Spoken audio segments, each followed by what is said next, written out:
These are real project cars. No restorations, no hype. Priced between $500 and $2,000. Straight from real listings.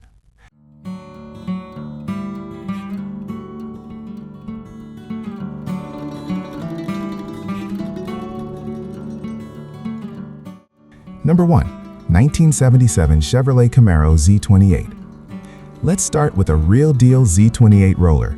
This one isn't pretending to be anything else. No engine, no drivetrain hype, just a clean title shell that needs serious metalwork. Floors are gone, lower quarters need attention, and there's frame rail work on the passenger rear. On the plus side, it comes with a brand new fuel tank and a clean title, which matters a lot at this price point. This is the kind of Camaro you buy because you already have a drivetrain plan and a welder.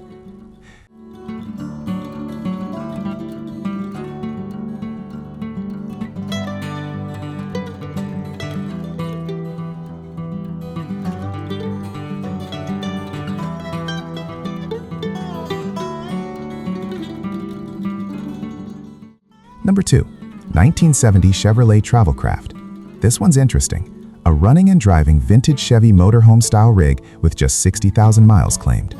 The seller originally planned to live in it, but weather and reality stepped in. It runs and drives, title in hand, but there's a big warning sign here: condensation and mold. This isn't a weekend cleanup, it's a full interior rehab. Still, for $1,000, anything that runs and moves under its own power is worth a second look if you're brave.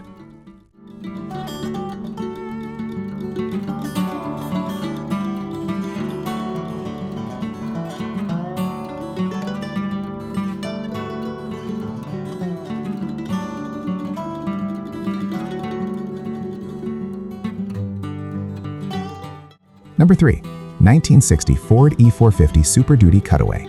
Here's something you don't see every day. A 1960 Ford Superduty Cutaway truck with legendary mileage, literally listed at 1 million miles. This is clearly a parts or heavy project situation.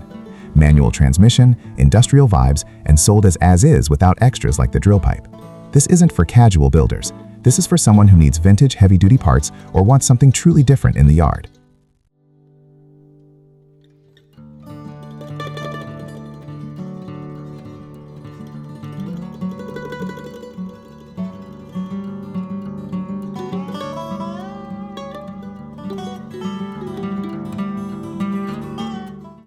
Number 4. 1966 Dodge Coronet Slant 6. A solid roller Coronet with a Slant 6 and transmission included, but the engine needs a rebuild. Title is in hand, which instantly makes this more appealing.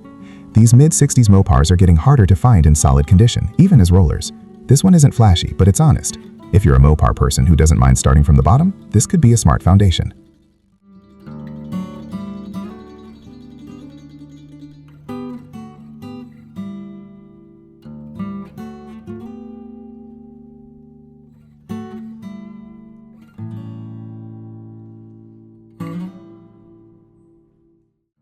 Number 5. 1959 Ford Dump Truck. Last ran about 4 years ago and was parked simply because it got too old for daily work. That's actually not the worst reason a truck gets parked. This feels like a classic farm truck candidate. Ugly, tough, and useful. No hype, no restoration promises, just a big old Ford that ran and drove and might do it again with some attention.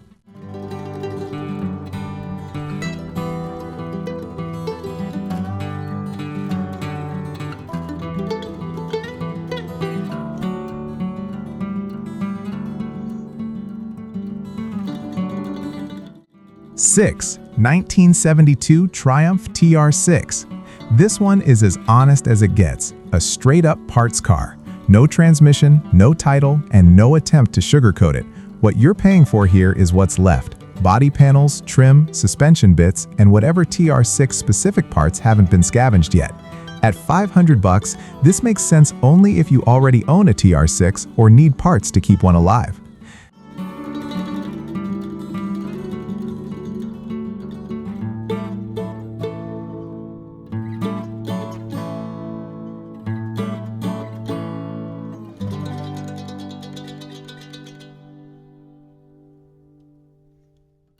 Seven. 1959 Ford F100 Short Bed. A short bed 59 F100 is always tempting, but this one needs real work. Rust in the hood, cab floor, and bed floor, and the 292 V8 is a question mark. The intake isn't even installed. It doesn't run or drive, but it's all there, and the original shop lettering on the door gives it some real character. This is a classic save it or part it truck, depending on how deep you want to go.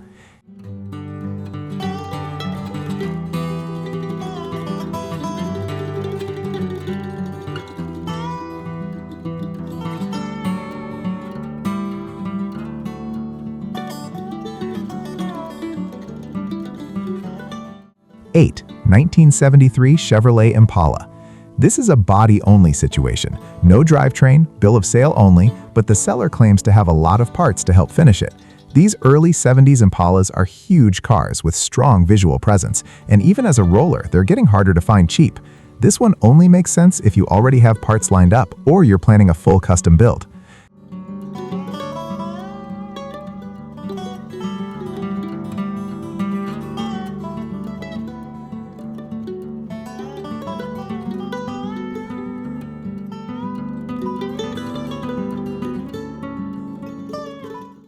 Nine, 1965 Ford Econoline.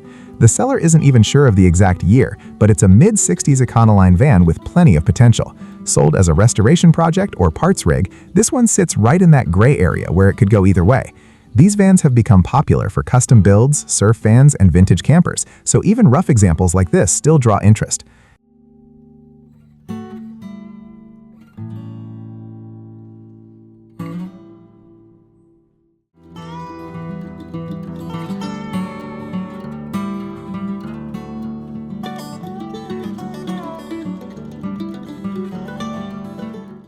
Ten, 1954 Mercury Monterrey two-door. Rounding things out is a 1954 Mercury Monterrey two-door parts car. No title, bill of sale only, but lots of usable pieces, bumpers, trim, and other hard-to-find Mercury-specific parts. The seller is upfront about personal limitations and slow responses, which usually means this isn't a flip, just a straightforward parts deal. Not a runner, not a project for the road, but a valuable donor if you're restoring a 50s Merc.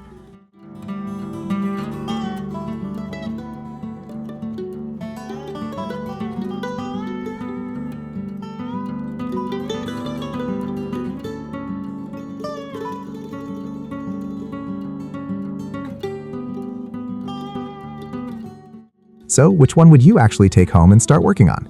Drop your pick in the comments. If you enjoy honest project car finds like this, hit like, subscribe, and stay tuned. More real projects are coming.